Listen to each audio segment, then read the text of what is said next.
Bonjour à tous, bienvenue dans votre journal sur CCTV français en direct de Beijing. Voici les titres de l'actualité.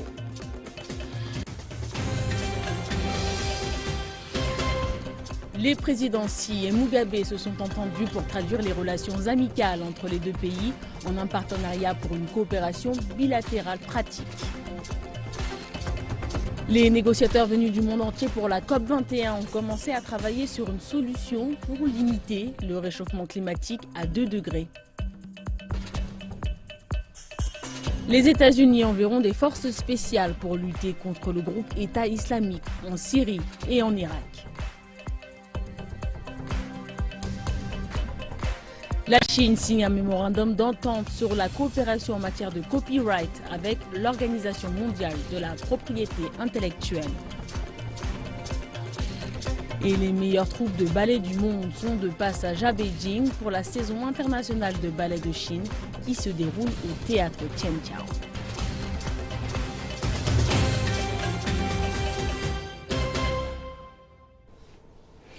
Lors de sa première visite d'État au Zimbabwe, le président chinois Xi Jinping s'est entretenu longuement avec son homologue Robert Mugabe au palais d'État dans la capitale Harare.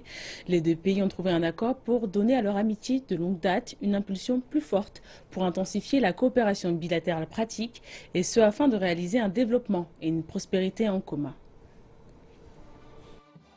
Le président chinois a déclaré que l'amitié entre les deux pays ne devait pas être seulement limitée au plan politique, mais elle devait se concrétiser à travers un partenariat pour le développement. Lors d'un banquet d'État offert par le président Mugabe, le président chinois Xi Jinping a rappelé que les deux pays amis allaient poursuivre leur soutien mutuel, ainsi que leur partenariat gagnant-gagnant pour un développement commun.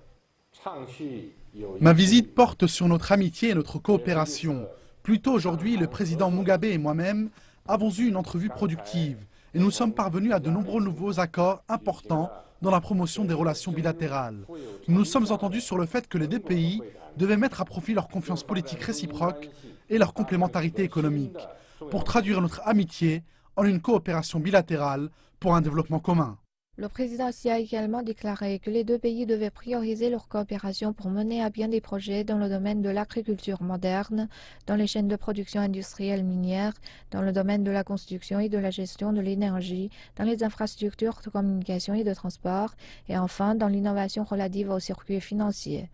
Xi Jinping a par ailleurs ajouté que la Chine se tenait prête à donner une nouvelle impulsion à la coopération économique et sociale bilatérale à travers la promotion de l'industrie manufacturière, des investissements et de la gestion. La Chine se tenait également prête à encourager davantage d'entreprises chinoises à investir au Zimbabwe. Le président chinois a également suggéré que les deux pays devaient maintenir un haut niveau de communication en renforçant les échanges entre les deux peuples. Le président Mugabe a quant à lui déclaré que son pays espère apprendre davantage d'expériences de la Chine dans le développement économique et social, recevoir plus d'aide de la Chine pour étendre la coopération bilatérale dans les domaines de l'agriculture, de l'industrie et dans la construction des infrastructures. Nous apprécions grandement la compréhension et la flexibilité dont a toujours fait preuve la Chine. Il s'agit précisément de cette approche empathique basée sur le principe de solidarité et sur une amitié authentique qui permettra d'accélérer notre rétablissement après une situation où les sanctions nous ont affaiblis. Après une longue entrevue, les deux présidents ont assisté à la signature d'un accord de coopération économique et technologique bilatérale, ainsi qu'une série d'accords couvrant différents domaines tels que la construction des infrastructures, la capacité de production, le secteur des investissements et de la finance, ainsi que sur la protection de la faune. Le président Xi est arrivé au Zimbabwe mardi. Il a été chaleureusement accueilli par le président zimbabwéen et les plus hautes autorités du pays au son de 21 coups de canon à l'aéroport international de Harare. Il a par ailleurs visité un mémorial des héros nationaux zimbabwéens qui se sont sacrifiés pendant la guerre. La visite d'État se déroule au moment où les deux pays célèbrent le 35e anniversaire de l'établissement officiel de leurs relations diplomatiques. Il s'agit de la première visite d'un président chinois dans le pays depuis 1996. Et après plus d'une décennie de crise économique, le Zimbabwe semble rebondir avec d'importants investissements dans des projets de développement et d'infrastructures. Plusieurs experts estiment que le redressement économique du pays de l'Afrique australe est une conséquence de son partenariat avec la Chine. Et lors d'un entretien exclusif accordé à CCTV, l'ancien ambassadeur du Zimbabwe en Chine a affirmé que la visite du président Xi Jinping aidera à donner un coup de pouce au Zimbabwe. Now, this is a big chance for China to support Zimbabwe in the economic sphere, and Zimbabwe is a very resource-rich country. C'est une grande chance pour la Chine de soutenir le Zimbabwe dans la sphère économique parce que le Zimbabwe est un pays très riche en ressources. La population est très instruite et nous avons de très bonnes infrastructures par rapport aux normes africaines. Mais nous avons besoin de capitaux à grande échelle et cette visite vient au bon moment alors que la Chine devient un exportateur net de capitaux. Ces entreprises prennent de plus en plus d'importance sur la scène internationale. Je pense que la présence du président Xi Jinping va donner un coup de pouce pour stimuler l'économie et ouvrir un nouveau chapitre dans l'histoire des relations entre la Chine et le Zimbabwe dans les secteurs de l'économie, du commerce, de l'ouverture des marchés mondiaux et de la technologie. C'est ce que nous espérons. Il s'agit d'un nouveau départ dans l'histoire des deux pays qui ont une longue amitié. Cela va propulser les relations entre la Chine et l'Afrique à un nouveau niveau. Je me souviens que le premier forum sur la coopération sino-africaine a été organisé en 2000. J'ai participé au deuxième forum à Addis Abeba et le volume commercial entre la Chine et l'Afrique à cette époque se chiffrait seulement à environ 8 milliards de dollars. Maintenant, on parle de 220 milliards. C'est presque une augmentation exponentielle dans la relation entre la Chine et l'Afrique. Il y a eu de bonnes nouvelles pour les habitants de Harare ces derniers mois en raison des améliorations dans l'approvisionnement en eau de la ville. Le travail de rénovation de l'infrastructure hydraulique vieillissante de la ville par la China Machinery Engineering Corporation est en cours et doit se terminer en 2017, mais il y a déjà une différence dans la vie de nombreux habitants. Les robinets à Mabuku sont à sec depuis des années. C'est l'un des quartiers les plus touchés par la pénurie d'eau et cela avait contraint au moins un tiers des habitants de Harare à faire un voyage quotidien pour chercher de l'eau. Mais de l'aide est arrivée en 2013 quand la ville de Harare a obtenu un prêt de la China Exim Bank pour rénover l'installation Morton Jeffrey, l'unique usine d'eau de Harare âgée de 60 ans. Une équipe d'ingénieurs de la compagnie effectue le travail. Nous avons déjà la conception pour tout le travail. Après cela, nous commencerons la manufacture et la livraison pour le Zimbabwe. Nous avons tout l'équipement maintenant pour l'expédier au Zimbabwe. Nous espérons que d'ici la fin de cette année ou au début de l'année prochaine, tout l'équipement sera arrivé. Et même avant l'arrivée de cet équipement, les habitants de Mabuku voient déjà une différence. Nous étions autrefois pendant 6 mois sans eau ici. Maintenant, nous l'avons 3 jours par semaine, du samedi au mardi. Mais alors même que l'approvisionnement s'améliore, il y a aussi du travail effectué pour réparer un réseau de vieux tuyaux qui n'arrive plus à subvenir aux besoins de la population de plus en plus importante. Il s'agit là d'un très vieil équipement. Il a environ 60 ans. Nous les avons depuis longtemps démantelés, au début des années 90. Le travail de rénovation augmentera l'approvisionnement en eau de Harare une fois terminé. Il passera de 400 millions de litres par jour à 650 millions. C'est une bonne nouvelle pour les habitants qui ont dû endurer plus d'une décennie de pénurie et de trajets quotidiens pour chercher cette ressource précieuse. Les négociateurs présents à la COP21, la conférence des Nations Unies sur le changement climatique, ont commencé à travailler sur une solution pour limiter le réchauffement climatique à 2 degrés. Mardi, les délégués chargés de rédiger un nouvel accord sur le climat se sont rassemblés dans le vaste centre de conférence de l'aéroport du Bourget à Paris. Au total, 195 pays participent au processus de négociation, chacun avec ses priorités et ses contraintes, ce qui a par le passé rendu un consensus impossible. Les points clés tels que le financement du passage aux énergies renouvelables est toujours l'objet de division. Lundi, jour d'ouverture de la conférence, la plupart des dirigeants ont pris des engagements volontaires de réduction des émissions. Le président chinois Xi Jinping a souligné l'importance de la différenciation des responsabilités. L'accord de la conférence de Paris devra prendre en compte les situations nationales de différents pays. et mettre l'accent sur les résultats concrets. Il est impératif de respecter les différences entre les pays, en particulier pour les pays en voie de développement, au niveau des politiques internes, des capacités et de la structure économique. Lutter contre le changement climatique ne devrait pas nier les besoins légitimes des pays en voie de développement, dans la réduction de la pauvreté et l'amélioration des conditions de vie des populations. Est ajouté que la Chine va d'ici 2030 réduire ses émissions de carbone par unité de PIB de 60 à 75% par rapport au niveau de 2005 et augmenter ses sources d'énergie non fossiles dans sa consommation primaire d'environ 20%. Ces émissions de carbone atteindront un plafond à la même date.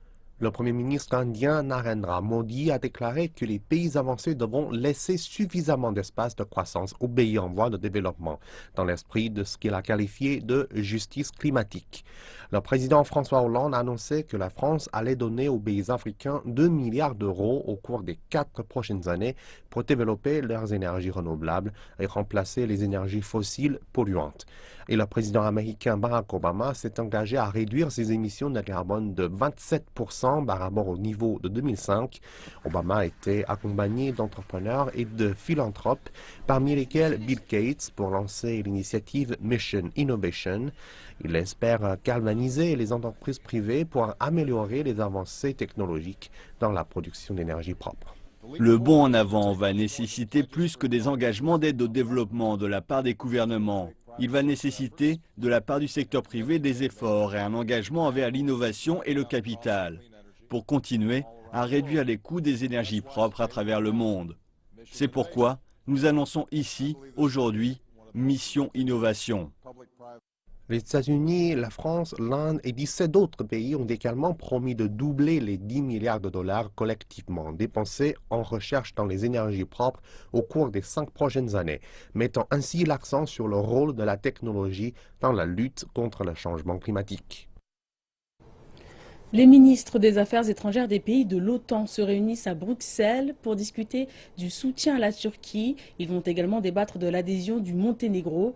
Ceci devrait accentuer les tensions entre l'OTAN et la Russie. L'OTAN réfléchit à de nouvelles mesures d'aide à la protection des frontières de la Turquie, qui a abattu la semaine dernière un bombardier russe. Plusieurs pays de l'OTAN considèrent en privé que la Turquie a fait preuve d'impétuosité, mais tous les pays expriment leur solidarité et leur soutien.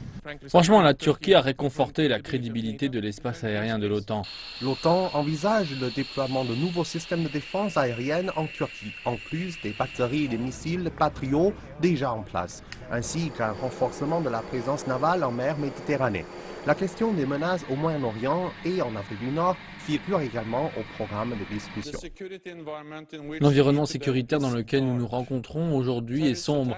Attaques terroristes, instabilité violente, violation des règles internationales, ce sont des défis importants de plusieurs directions et l'OTAN réagit.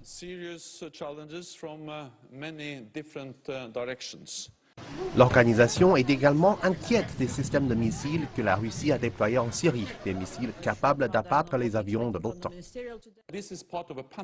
Cela fait partie d'un modèle. La Russie développe ce qui est appelé des capacités anti-accès, de refus de zone. C'est exactement l'une des raisons pour lesquelles l'OTAN s'adapte. C'est la raison pour laquelle nous avons accru le niveau de préparation et l'état d'alerte de nos forces. Est ajouté espérer introduire une plus grande prévisibilité des relations de l'OTAN avec la Russie, inquiète que l'organisation envisage de faire du Monténégro son 29e membre. L'Afghanistan figure également en bonne place du programme de la réunion. Les ministres ont décidé de conserver les 12 000 soldats de l'OTAN jusqu'à la fin de l'année prochaine, date à laquelle l'engagement de l'OTAN sera passé en revue. Et le Premier ministre britannique David Cameron a déclaré que son gouvernement a voté à l'unanimité pour des frappes aériennes contre l'organisation État islamique en Syrie. Cameron veut que ses forces interviennent militairement dès que possible. Il a rajouté que le Royaume-Uni devrait demeurer solitaire de ses alliés pour combattre l'extrémisme après que l'organisation État islamique a revendiqué les attaques terroristes qui avaient eu lieu à Paris le mois dernier. Cette déclaration survient plusieurs heures après que le chef du parti de l'opposition, Jérémy Corbyn, a décidé que les législateurs du Parti travailliste seraient autorisés à voter selon leur conscience sur le sujet, au lieu de respecter la discipline du parti et de maintenir une position unifiée. Corbyn, cependant, a demandé aux législateurs du Parti travailliste qui étaient en faveur de la motion de réfléchir à nouveau, accusant Cameron de se précipiter dans une guerre. Les États-Unis ont annoncé qu'ils allaient renforcer l'utilisation des forces spéciales contre le groupe État islamique en Syrie et en Irak. Nous envoyons sur les ordres du président Obama et sur les conseils du président du comité et sur les miens des forces spéciales en Syrie afin de soutenir la lutte contre l'État islamique.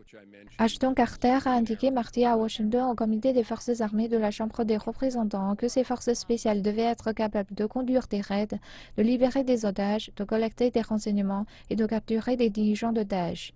Il a ajouté qu'elle améliorerait le renseignement et générerait plus de cibles. Il n'a pas précisé le nombre de soldats, mais a déclaré que la décision avait été prise en coopération avec le gouvernement irakien. Il a ajouté que les forces spéciales seraient aptes à conduire des opérations unilatérales en Syrie. Merci de nous retrouver pour la deuxième partie de cette édition dédiée à l'actualité chinoise. La protection des droits de propriété intellectuelle est fondamentale pour l'économie basée sur le savoir qui entend garantir les efforts d'innovation. L'administration nationale chinoise du copyright a signé mardi dernier à Shanghai un mémorandum d'entente sur la coopération en matière de copyright avec l'OMPI, l'Organisation mondiale de la propriété intellectuelle. Il s'agit d'une avancée significative dans la coopération internationale en matière de protection de la propriété intellectuelle. Au cours des dernières années, la Chine a transformé progressivement son modèle économique basé sur la main-d'œuvre à bas coût vers un modèle où l'innovation et la créativité sont devenus les nouveaux moteurs de la croissance du pays. Avec ce mémorandum, la Chine élargit sa coopération internationale et prend plus de responsabilités dans la protection de la propriété intellectuelle dans l'avenir.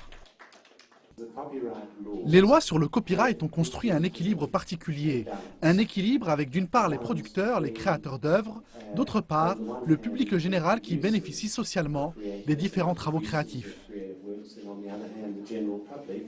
L'innovation sera le principal moteur de l'économie chinoise dans le futur et nous devons protéger les résultats tirés de l'innovation d'une meilleure manière afin de mettre en œuvre notre stratégie nationale relative à l'innovation. La protection de la propriété intellectuelle et du copyright nécessite d'être davantage mise en avant sur notre marché domestique, mais aussi à l'étranger. Alors que les nouvelles technologies transforment les médias, les magazines de mode et d'autres quotidiens sont confrontés aux blogs en ligne. Plusieurs gros titres ont annoncé la fin prochaine de leur activité alors qu'ils perdent de nombreux lecteurs. Dans le même temps, les plateformes de nouveaux médias tels que WeChat et Sina donnent la voix aux blogueurs. Certains gagnent même en notoriété en postant sur Internet des informations sur la mode. L'un des magazines pionniers de la mode, Riley, a été suivi pendant près de 15 ans par les passionnés de mode. Mais il vient d'annoncer qu'il cesserait son édition imprimée à compter de janvier 2016. Également ce mois-ci, le célèbre magazine local le Shanghai Weekly a cessé sa publication. De plus en plus de gens modifient leurs habitudes de lecture en passant de la presse écrite à la presse en ligne. Et Li Wenxi est l'une d'entre elles. J'avais l'habitude d'acheter des magazines dès que je me rendais dans un kiosque à Shunon. Mais désormais, je n'en achète quasi aucun. L'une des raisons est que ces magazines sont très lourds et pas faciles à transporter. Une autre raison est que je ne sais pas quoi en faire après les avoir empilés chez moi. Je ne pense pas qu'ils soient très recyclables. Désormais, je lis par les biais de mon téléphone ou avec certaines applications mobiles. Les magazines de mode et de style de vie ainsi que les quotidiens ont été le plus durement touchés, car poster des informations en ligne sur ces thèmes nécessite peu de formation professionnelle et peut attirer un large public. Les blogueurs de mode sur Internet et autres micro-blogueurs ont commencé à avoir d'importants groupes de fans il y a 2 ou 3 ans, quand de plus en plus de gens ont commencé à utiliser WeChat et Weibo depuis leur téléphone mobile. Certains sont devenus si célèbres qu'ils ont même été invités à des événements majeurs comme le défilé de Victoria's Secret, ce qui leur a permis d'écrire des scoops sur leur blog dès le jour suivant, et ce bien plus rapidement que la presse magazine traditionnelle. Les magazines de mode traditionnels ont dû changer sous l'influence de cette pression. Su De est la directrice d'un magazine mensuel et a été témoin de cette transition au sein de l'industrie. L'année 2010 a été le pic du secteur en raison de l'expo. Mais après cela, tout a diminué, surtout dans les hebdomadaires et les magazines de mode, car ces derniers recevaient les investissements de clients dans l'industrie de luxe. Désormais, le gouvernement a mené une répression sur la consommation de luxe et il y a moins de cadeaux offerts. Donc, les sponsors ont modifié leur budget marketing et cela a affecté les magazines qui le sponsorisaient.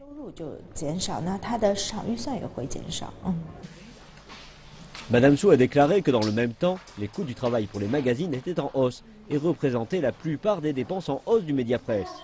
Il y a également un grand nombre de rédacteurs et de journalistes qui ont quitté la presse magazine et lancé leur propre blog en ligne, ce qui a également affecté la presse écrite. Par ailleurs, la montée en puissance des nouveaux médias a offert aux marques une nouvelle plateforme publicitaire. Sibyl Chen est une stratège du numérique et déclare que la plupart de ses clients veulent ces derniers temps faire leur propre promotion sur Internet. Nous pouvons constater qu'il y a un changement dans les plateformes utilisées par les marques pour se promouvoir elles-mêmes. Désormais, elles font davantage attention aux plateformes en ligne, mais également aux leaders d'opinion clés de l'industrie de la mode. Et même pour des marques qui ne sont pas dans le secteur de la mode, comme les entreprises de technologie, elles apprécient avoir de la promotion par ces leaders clés dans diverses industries.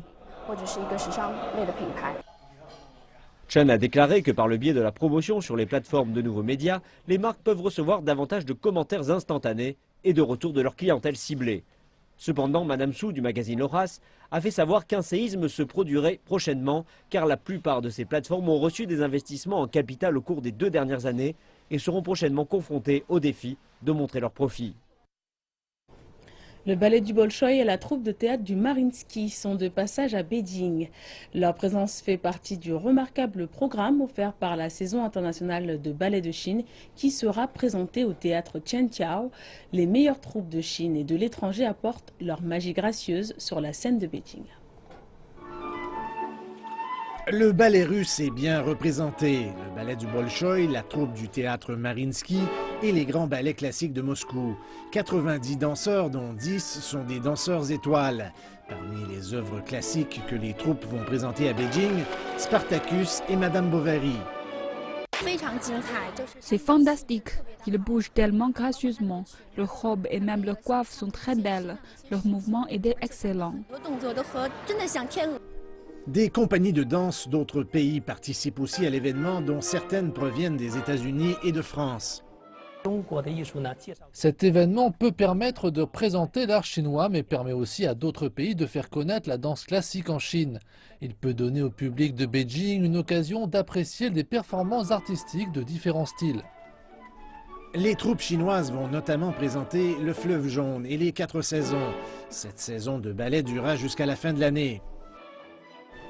Et c'est la fin de cette édition. Merci de nous avoir suivis. Excellente suite de programmes sur CCTV Français.